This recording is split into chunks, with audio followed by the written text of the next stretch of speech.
Hey guys, how's it going? Michael Troy here. Today we're looking at Amazing Heroes, number 156, with a great career-spanning sort of interview with George Pérez from 1989, the cover date January 1st, 1989. Very interesting point in George Pérez's career.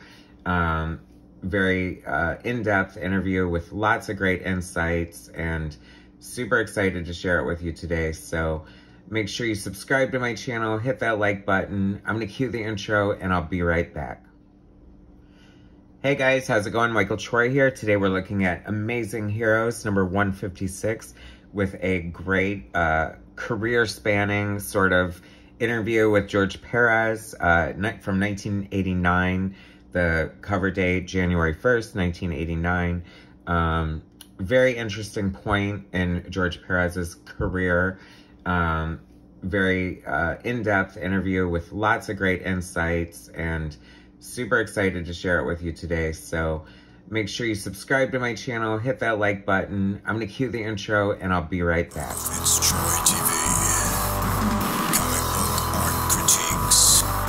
Snark, pizza, and sarcastic ways. Leftovers and geeky gaze. Sadie's comics rule the day. Hurry up and turn that page. Michael FitzTroy.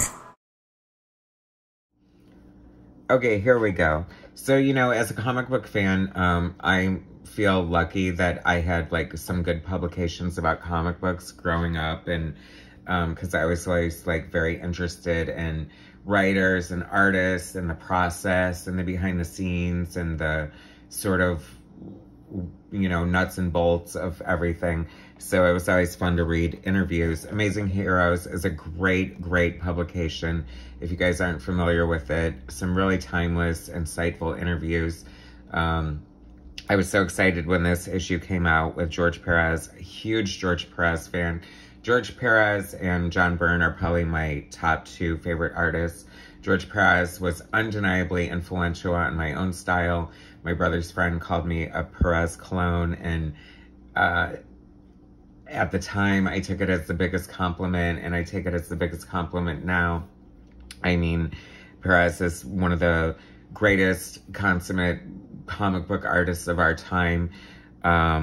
And he is interviewed by Andy Mangels in here, who has interviewed him probably the most out of any other journalist throughout his career, and always had a great rapport with him and did a great job. So I appreciate how in-depth and like amazing this interview is. Just quickly about the cover. So it has Superman, Wonder Woman, and Troya, aka Donna Troy from the Teen Titans. Pérez had just finished like a 2-year stint, like relaunching Wonder Woman, doing pencils, co-writing, and then taking over as writer. And then he stayed on as writer. John Byrne had left Superman. Roger Stern, Jerry Ordway were in charge. I guess Marv Wolfman left, and then so George Pérez was geared up to take over Action Comics as far as like plotting, scripting, and co-penciling. We'll get into that in a second. And then he also had made his triumphant return to the New Titans, pretty much the book that put him on the map. It's weird to say that because he had such a fascinating, amazing career already. Like, Pérez got his start at Marvel on books like Fantastic Four, Justice League. He did Avengers. He would go on to do Justice League. He even did an X-Men annual. He did 7 issues of an Inhuman story. He's one of the things that I love about Pérez's career is his evolution as an artist. He started in comics. I think Marvel was his first work in the 70s, and he was definitely a little rough. He always had major potential. His strengths have always been like storytelling and just like detail for days. And he quickly like grew, like talent-wise, just unfolded in front of our eyes month after month after month. I really got into him on the new Teen Titans. When Tara joined the Titans, that was when I first discovered him. And it was all over for me after that because I just thought it was so amazing and beautiful art, and I just fell in love. I've always loved Wonder Woman, so I lost my mind when he took over Wonder Woman. You know, Titans was basically because of he and Marv Wolfman's collaboration, became like the X-Men of DC and was greatly compared to, you know, John Byrne and Chris Claremont's run on the X-Men. And there were certain parallels, but it definitely stood on its own merit because I don't think it could have had the success or the staying power that it did if it were just like a cheap knockoff or whatever. So anyway, like I said, Pérez is known for his highly detailed art. I really love his art the best when he inks himself. This was definitely an interesting chapter in his career art-wise. He had started working with John Stracuzzi, a colorist who colored the covers for his return to the Titans. And it's more this sort of airbrushy, sort of more modern looking, like less flat colors for comics. And while I'll tell you that it was kind of fun to see that, I think that Pérez is more old school, definitely like John Byrne that I had mentioned. And I think that these types of artists with their more traditional superhero comic book art definitely look better with a more traditional flat color. Not that this doesn't look good, but you have to admit it looks kind of strange or a little, I don't know, obviously different somehow. And it's okay for the cover, but I'm not sure how well that would translate into like a whole book. Amazing Heroes, such a great comic book. We don't really have any great comics about comics. I think Back Issue by Tomorrows is still being published, but you know, back in the day we had Comic Scene, we had Marvel Age, we had Wizard, and it was just so much fun. I love seeing like behind the scenes art, unpublished art, interviews with artists, and then we just have this really great interview here with look at these old brown pages. It's so funny, like $2.95 for this great publication. God knows how much it would be today. Page 30. It's funny because I just reread in preparation for this video. I just reread this interview, and it's weird how what an indelible impression it had on me that has lasted for so many years. So many takeaways that just stayed with me. It's very interesting. We have a great shot of the Titans up here.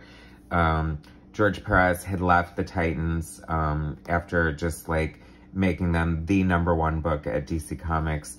And he left, of course, to do Crisis on Infinite Earths, the great continuity, game changer, epic company-wide event, and which sort of, I don't know, was one of the first. I think Secret Wars beat it to publication, Marvel Secret Wars beat it to publication just because there was a lot less planning that went into Secret Wars.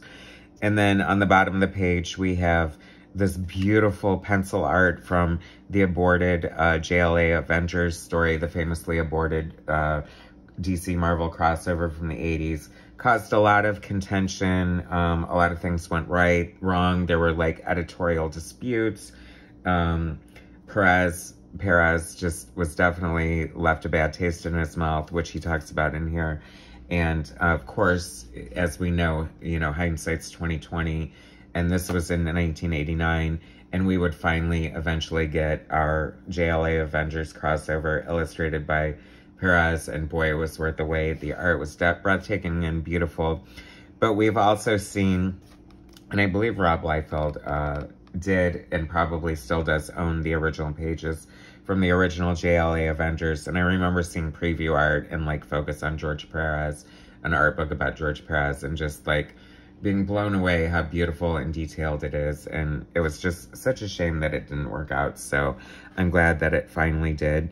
And Pérez even says in here, because apparently this was right around the time, like very interesting time in comic books. Like Jim Shooter had just left Marvel. So Pérez is talking about like if DC and Marvel decide to play nice again and want to do crossovers, I will be super offended if they don't ask me to do JLA Avengers. And eventually took Joe Quesada coming over in as editor-in-chief of Marvel, and that was on his short list of priorities to sort of make that crossover happen and have George Pérez illustrate it. It would be written by Kurt Busiek, and of course they had their great run on Avengers, so it all worked out in the end. And that's probably, hands down, Joe Quesada's greatest contribution to comic books, getting that green light lit and making it happen. It's also very interesting because Pérez is such a great writer. Like, I feel like people don't really know that as much. He was always a co-plotter on the Titans. He always had a lot of input into characters. And when he returned, he definitely was more of a co-plotter. And it's funny, too, because he's always known as the consummate professional, the consummate nice guy, the consummate person that people just love working with, not just because of his amazing artistic skill, but just because he's such a nice, decent human being. His nickname has always been and always will be Gentleman George, and it just warms my heart. This is Pérez's return to the title, if you guys remember this. And this is actually an homage. And this is what I love about Pérez, is like, he's not knocking off people left and right. He is the total original. And when he does do an homage, he homages himself, because this is an homage to the splash page of Teen Titans, New Teen Titans #1, where he would actually be holding Starfire in this image here. So that's cool. And then he returned to tell the Who is Wonder Girl story. It's interesting because, you know, once again, hindsight's 2020. He was supposedly coming back to stay on for a couple years, and he basically did the Wonder Girl story and then like a Nightwing story, and he didn't really stay on for as long as he had planned. But hey, it led us to amazing things, and he was enjoying success as a writer. And he's also talking about how he was very concerned about not wanting to step on Marv Wolfman's feet, but also wanting his voice to be heard as a co-plotter and a co-creator of these characters. I think that's one of the differences between Marv Wolfman and George Pérez's contribution to the New Teen Titans, as opposed to John Byrne and Chris Claremont's contribution to the Uncanny X-Men, is that they did not create those characters. The new X-Men were created by Len Wein and Dave Cockrum, and Claremont and Byrne had a undeniable contribution to developing the characters and the stories, but Wolfman and Pérez actually were physically involved with the creation of some of the characters, Raven, Starfire, and Cyborg, notably. And it's funny because, like I said, Pérez had left to continue collaborating with Wolfman and on Crisis on Infinite Earths, and then after that he went to Wonder Woman.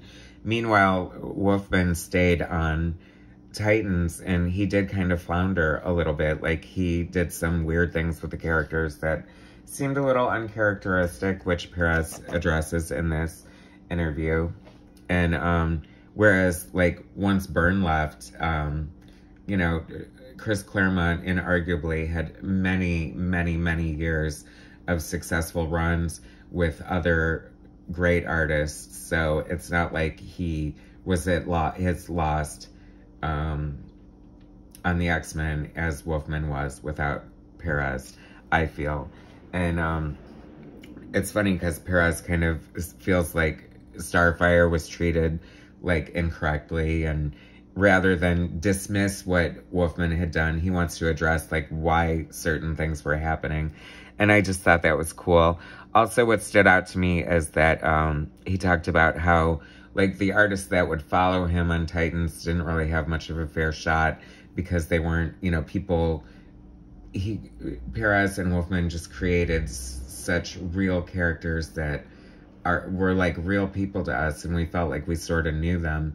And under different artists a lot, they looked like strangers. And Pérez also admitted that because of the great royalty system, the reason he returned to the Titans was originally because of money. Can't blame a man for trying. I mean, if you want to call him the ultimate jobber, go ahead. I don't care. You know, he comes from the generation of comic book artists and creators who, even if they loved comics and pour their heart, blood, sweat, and tears into it, they still had to make a living and support their family. So, I mean, I'm not going to knock somebody from that. But he did say he fell in love with the characters all over again, and I thought it was really good. He also talks about, he was doing, like, loose layouts. He's known for his tight pencils. And Bob McLeod, who co-created The New Mutants with Chris Claremont, who is a penciler and inker, a lot of times a finisher, and has a very distinct style. I wasn't a fan of it at the time. I might have to introduce myself to it now with fresher eyes, but I saw so much Bob McLeod, and I just thought it was a little overpowering over Perez, because I'm so, like, a diehard Perez fan and so sort of protective of it in a way. So it turned me off a little bit. But to his credit, I do think that Bob McLeod is kind of a finisher where he definitely brings his own style to the game, but leaves an underlying amount of style from the artist that he's covering to still make it, you know, gorgeous. Because he's a good artist anyway. Interesting thing to note here, this is Chris Morenon, who took over penciling Wonder Woman after Perez, a relative unknown, a new artist. Perez gives him nothing but praise, saying how he tried very hard and definitely improved over his tenure on the book. And one thing that I thought was funny at the time, and I still kind of find it a little funny, if not interesting, if nothing else, but Perez said that once Marv Wolfman saw the original, like, pencils that Morenon had done on Wonder Woman, he gave him, like, a backhanded compliment, saying that he thought it was Perez with a bad ink job. And I have to say that that's still a compliment, because if your art looks like shitty George Pérez art, it's still pretty freaking good, in my opinion. And I also have to say, like, I was very, like, impressed with, like, what a great writer Perez is. He talks about writing Superman in here. He talks about writing Wonder Woman. And he's so character-driven, and he has such a great understanding of these characters. And I think that's why he was so successful with Wonder Woman. He gave us the Wonder Woman that is so pure and true and right for the character. You know, he said that he took a lot of pride in the fact that it wasn't a superhero book and still people liked it. He took pride in the fact that women who read the book were surprised to find out that a man wrote it. He's always been very empathetic when it comes to women. He's always portrayed them very well. He obviously has a love for women. He draws them very sexy without making it like cheesecake or salacious. And also, little known fact, I don't know, maybe people know. If you're watching this, maybe you know as much about him as I do. Maybe I'm telling you something new, I don't know. But he's also an actor. And through different points in his career, there was like a lull in his comic art when he was doing a lot of acting. But it's funny because of the humanity that, or trying to understand one's character you would do from acting. Like, he definitely put that into his work as a comic book storyteller. Which, it's funny also because he sort of doesn't really tout himself as, like, the best comic book artist. Like, he's like, I think my strengths are this and that. But he doesn't really sell himself as a great artist. And I think his freaking art is phenomenal. Like, it always blew me away. But I just love his respect for the medium and the characters and just, like, storytelling. And, you know, he never sells it short on backgrounds or storytelling or putting in that extra panel. And I've just always loved and respected and appreciated that so much. Also very interesting to note, because, you know, this is before the internet when this came out. So this is the dish. This is the tea. This is what we're going to get. And, you know, like, when John Byrne left Superman, like, I was blindsided. I was stunned. I loved what he did on Superman. And I didn't know any better. And then Perez talks in here how, you know, a lot of the superhero stuff that Byrne did with Superman wasn't very popular or well accepted.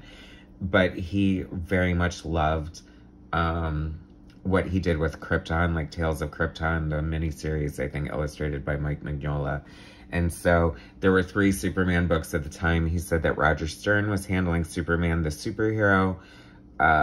Jerry Ordway was handling Superman, Clark Kent from the Daily Planet, and Perez's Action Comics would be handling Superman, Kal-El, the Kryptonian alien. And I thought, wow, that's like one of the best arguments for having 3 books of a character, is to present those sort of different points of view and give us something like totally refreshing and interesting, and totally warranting having 3 books aside from sales or popularity.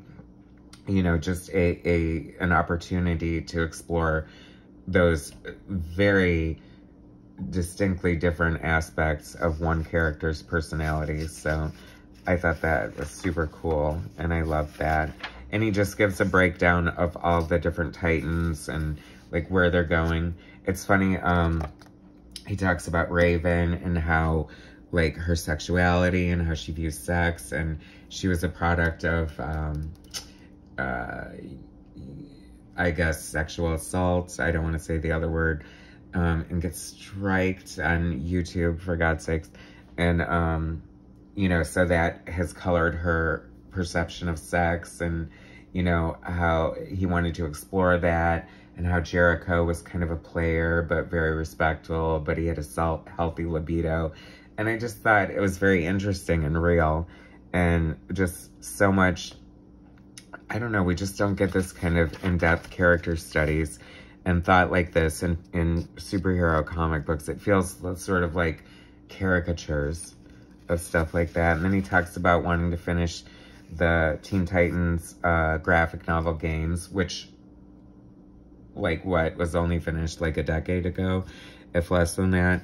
And what a crazy one is on that. I did do a video on games, so you can search for that if you want more info on that. Love this image here. This was the cover to, actually, DC did a role-playing game called Heroes, and of course, who are you gonna get but George Pérez to do the cover.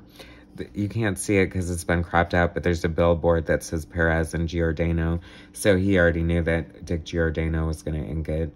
And I've just always loved Pérez's, like, detail, and just, he also talks about, it's interesting, he talks about Frank Miller's Batman, and how that even though his Batman would be well-drawn, it's still Pérez's version of DC Comics Batman, whereas Frank Miller just had more style and more distinct sort of,